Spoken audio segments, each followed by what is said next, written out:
તો કેમ છો મિત્રો, આવી ગયા છે ફરી પાછા તમારા માટે એક નવો વિડીયો લઈને। તો મિત્રો 11 ડિસેમ્બર પછી એક સાથે 5 આઈપીઓ ઓપન રહેવાના છે। જે કાલ સુધી 4 હતા તે એક નવા આઈપીઓની એનાઉન્સમેન્ટ થઈ ગઈ છે, એટલે કે હવે 5 આઈપીઓ ઓપન રહેવાના છે। એ આઈપીઓની ડિટેલ આપણે આવનાર વિડીયોમાં જોશું। અત્યારે આ વિડીયોમાં આપણે વિશાલ મેગા માર્ટના આઈપીઓનું રિવ્યૂ કરશું, જે 11 ડિસેમ્બરથી 13 ડિસેમ્બરની વચ્ચે ઓપન રહેશે। તો મિત્રો સૌથી પહેલાં આપણે એનું જીએમપી જોશું, એટલે કે ગ્રે માર્કેટ પ્રીમિયમ।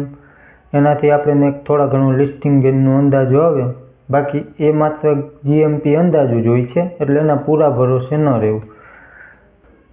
ત્યાર પછી મિત્રો આપણે કંપનીની ડિટેલ જોશું કે કંપની શું કામ કરે છે, કયા સેક્ટરની કંપની છે, આવનાર ભવિષ્ય કેવું રહી શકે છે। ત્યાર પછી આપણે ફંડામેન્ટલ જોશું કે કંપની પ્રોફિટમાં છે કે લોસમાં છે, વેલ્યુએશન કેવી લઈને આવી છે, તે બધું આપણે ફાઇનાન્શિયલમાં જોશું। પછી મિત્રો આઈપીઓની ડિટેલ જાણશું અને છેલ્લે આપણે જોશું કે આઈપીઓમાં એપ્લાય કરવું કે નહીં। હા મિત્રો, આ બધું જ હું તમને જણાવીશ, પણ ડિસિઝન તમારે તમારું રિસ્ક અને તમારું એનાલિસિસ લગાવીને લેવાનું છે। હું કોઈ એપ્લાય કે ન કરવાની સલાહ આપતો નથી। આ વિડીયોમાં તો એજ્યુકેશન માટે છે। બાકી મિત્રો અત્યારે જીએમપીની વાત કરીએ તો 20થી 25% વચ્ચે જીએમપી જોવા મળી રહી છે, એટલે કે ડિમાન્ડ ઠીકઠાક ચાલી રહી છે અત્યારે। અને હજી મિત્રો એન્કર લિસ્ટ આવી નથી, એન્કર લિસ્ટ વગેરે આપણે નેક્સ્ટ વિડીયોમાં જોશું આના પછી મિત્રો કંપનીની ડિટેલ જોઈએ તો કંપની 2001માં આવી છે અને અત્યારે ચાલી રહ્યું છે 2024 ને હમણાં 2025 પણ આવી જશે। એટલે મિત્રો કંપનીને 23થી 24 વર્ષનો સારો એવો આ ફિલ્ડમાં અનુભવ છે। આ મિત્રો હાઇપર માર્કેટ ચેન છે, એટલે કે આપણે જે રિટેલ સ્ટોર હોય, નાના નાના મોલ હોય, તેની આ એક ચેન છે। તેની અંદર કપડાં છે, કરિયાણું, પછી આપણે કિચન એસેસરીઝ ને આવું બધું ઇલેક્ટ્રોનિક, નાના નાના મિક્સર, ગ્રાઇન્ડર, એવું બધું કરિયાણાને લગતા બધા સામાન, આવું બધું આની અંદર વેચવામાં આવે છે।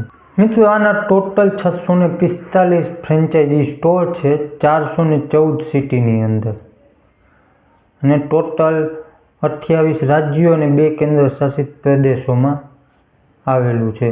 મતલબ કે સારી વાત છે, ઇન્ડિયામાં ઘણી જગ્યાના સ્ટોર છે। બાકી આના જેવા રિટેલ સ્ટોરની વાત કરીએ તો ડીમાર્ટ છે, પછી ટ્રેન્ડ છે, વીમાર્ટ છે, રિલાયન્સ રિટેલ છે।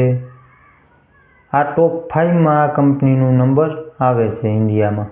બાકી મિત્રો ઓવરઓલ સેક્ટર સારું છે, સદાબહાર સેક્ટર છે। અને કંપનીના ફાઇનાન્શિયલ જોઈએ તો ફાઇનાન્શિયલ 2022થી 30 સપ્ટેમ્બર 2024 સુધીના આપવામાં આવ્યા છે।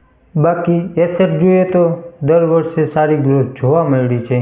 8,218 કરોડથી 9,551 કરોડ સુધી પહોંચ્યા છે, એટલે એસેટમાં પણ સારી ગ્રોથ જોવા મળી છે। રેવન્યુમાં પણ સારી ગ્રોથ જોવા મળી છે, 5653 કરોડથી 8,945 કરોડ સુધી પહોંચ્યા છે। પ્રોફિટમાં પણ સારી ગ્રોથ જોવા મળી છે, 202 કરોડથી 464 કરોડ સુધી પહોંચ્યો છે।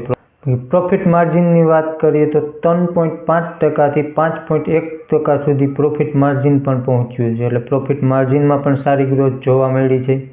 પછી મિત્રો આની નેટવર્થમાં પણ સારી ગ્રોથ જોવા મળી છે। હાથ ઉપર રિઝર્વની વાત કરીએ તો અત્યારે હાથ ઉપર 1390 કરોડ જેવા પડ્યા છે। દેણાની વાત કરીએ તો દેણું કંપની ઉપર કાંઈ નથી, ઓલમોસ્ટ ડેટ ફ્રી કંપની છે, એટલે આ પણ એક સારી વાત કહેવાય। એટલે કંપની ઓલમોસ્ટ ફાઇનાન્શિયલી ઘણી બધી સ્ટ્રોંગ છે। પછી રિટર્ન ઓન કેપિટલ એમ્પ્લોયડ 68%ની આસપાસ છે। પછી રિટર્ન ઓન નેટવર્થ 8%ની આસપાસ છે।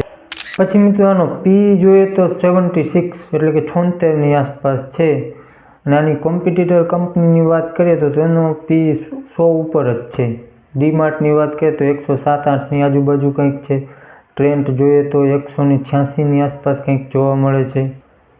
બાકી રેવન્યુ પ્રમાણે આ બંને કંપની કરતાં નાની કંપની છે, પણ વેલ્યુએશન, પીવી ઉપર વેલ્યુએશન જોઈએ તો વેલ્યુએશન પ્રમાણે કંપની સારી છે અને સસ્તી લઈને આવી છે। આ બધું ફેસ વેલ્યુ 10ની ઉપર છે, એ પણ સારી વાત છે। પ્રાઇસ ટુ બુક જોઈએ તો 6.23નો નીકળીને આવે છે. બીજી કંપનીની વાત કરીએ તો તેનો 15ની આસપાસ છે. એટલે પ્રાઇસ ટુ બુક પ્રમાણે પણ કંપની વેલ્યુએશન એટ્રેક્ટિવ અને સારી લઈને આવી છે. તો મિત્રો કંપની ફાઇનાન્શિયલી સ્ટ્રોંગ છે, ફંડામેન્ટલી સ્ટ્રોંગ છે, વેલ્યુએશન સારી લઈને આવી છે અને આ જ મેઇન પાર્ટ હોય છે ફંડામેન્ટલી અને વેલ્યુએશન વાઇઝ અને ફાઇનાન્શિયલ. આ એક સારી વાત લાગી મને. પછી મિત્રો આઈપીઓની ડિટેલ જોઈએ તો કંપની 11 ડિસેમ્બરથી 13 ડિસેમ્બરની વચ્ચે આઈપીઓ ઓપન રહેશે. ₹10ની ફેસ વેલ્યુ છે પર શેર અને પ્રાઇસ બેન્ડની વાત કરીએ તો 74થી ₹78 પ્રાઇસ બેન્ડ રાખવામાં આવ્યું છે અને 190 શેરનો એક લોટ રાખવામાં આવ્યો છે. મિત્રો ટોટલ ઇસ્યુ સાઇઝ 8,000 કરોડનો છે અને પૂરેપૂરો ઓએફએસ છે. આ એક થોડુંક નેગેટિવ છે કે પ્રમોટર અથવા ઇન્વેસ્ટર પોતાની હિસ્સેદારી વેચી રહ્યા છે, પણ કંપનીની ફાઇનાન્શિયલ જોતા પણ કંપનીને કાંઈ પૈસાની જરૂર હોય એવું લાગતું નથી. લગભગ 20% જેવી હિસ્સેદારી પ્રમોટર અથવા ઇન્વેસ્ટર પોતાની વેચવાના છે. આમાં મિત્રો થોડુંક ફ્રેશ ઇસ્યુ હોય તો કંપની પોતાની શું છે કે ગ્રોથમાં પૈસા કામમાં લઈ શકે, નવા સ્ટોર ઓપન કરવા હોય કે નવો કંઈ આ ઇન્વેન્ટરી લેવી હોય તેના માટે કંપની કામમાં લઈ શકે. બાકી કંપની ફાઇનાન્શિયલી તો સ્ટ્રોંગ જ છે. બાકી મિત્રો રિટેલ માટે 35% પોર્શન રાખવામાં આવ્યું છે અને લિસ્ટિંગ 18 ડિસેમ્બરે રાખવામાં આવી છે. અને મિત્રો હવે સૌથી મેઇન સવાલ કે આઈપીઓમાં એપ્લાય કરવું કે નહીં, અને એપ્લાય કરવું તો લિસ્ટિંગ ગેઇન માટે કરવું કે પછી લોંગ ટર્મ માટે. તો મિત્રો સૌથી પહેલાં લિસ્ટિંગ ગેઇન પ્રમાણે જોઈ તો જીએમપી તો કે સારી ચાલી રહી છે.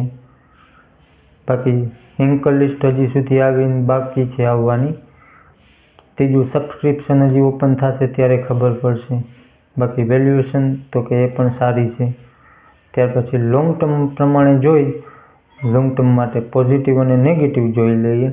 બાકી મિત્રો પોઝિટિવમાં તો કે સેક્ટર સારું છે, ફાઇનાન્શિયલી સ્ટ્રોંગ છે કંપની, સદાબહાર સેક્ટર છે. બીજું આખા ઇન્ડિયામાં ફેલાયેલી જે કંપની 645 જેવા એના સ્ટોર છે, ઓલમોસ્ટ ડેટ ફ્રી કંપની છે, એટલે કે દેણું કે તેના ઉપર કાંઈ છે નહીં અત્યારે. બાકી ઇન્ડિયાની ટોપ 5 કંપનીમાંનો નંબર આવે છે. બાકી મિત્રો નેગેટિવમાં જોઈએ તો મને કંઈ ખાસ નેગેટિવ દેખાતું નથી. બાકી જો તમને કાંઈ મારા નજરમાંથી છૂટી ગયું હોય, તમને કાંઈ નેગેટિવ દેખાતું હોય તો આપણે એને કોમેન્ટ કરી જણાવજો. બાકી એક થોડુંક નેગેટિવ છે કે પૂરેપૂરો ઓએફએસ છે. જો થોડોક ફ્રેશ ઇસ્યુ પણ હોત તો સારું રહે તેમ. બાકી કંપની જોતા ફાઇનાન્શિયલને બધું જોતા લાગતું નથી કે કંપનીને પૈસાની જરૂર હોય એવું. બાકી લોંગ ટર્મ પ્રમાણે મને કંપની તો સારી દેખાઈ રહી છે. બાકી મારા તરફથી એપ્લાય કરવાની કે નહીં કરવાની કોઈ પણ સલાહ નથી. ડિસિઝન તમારે તમારું એનાલિસિસ કરીને લેવાનું છે, તમારું રિસ્ક જોઈને. તો મિત્રો આ હતો વિશાલ મેગા માર્ટના આઈપીઓનું રિવ્યૂ. વિડીયોમાં મિત્રો સારી કાંઈ જાણકારી તમને જાણવા જેવું મળ્યું હોય તો આપણે વિડીયોને એક લાઇક કરી તમારા મિત્રો જે પણ આઈપીઓ કે સ્ટોક માર્કેટનું કરતા હોય તેને શેર કરી દેજો વિડીયોને. અને નવા હોય તો ચેનલને સબસ્ક્રાઈબ કરવાનું ભૂલતા નહીં મોટા ભાઈ. ચાલો મળશું નેક્સ્ટ વિડીયોમાં.